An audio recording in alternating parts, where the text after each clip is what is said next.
از تر است وقت خونم ازم وقت بر مگر گلابون تر است. حسین سیلاب اشکت دیده بود اما مضایقه میکنه.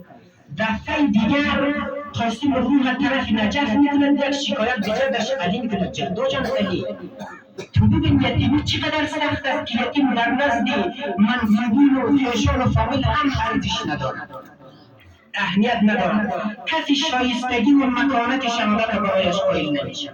چی عرض میکنید؟ کرده سعی نجفم گفتم آوازی جلیم وقت جمله را بعد اینجا ذهباقی مندم یا علی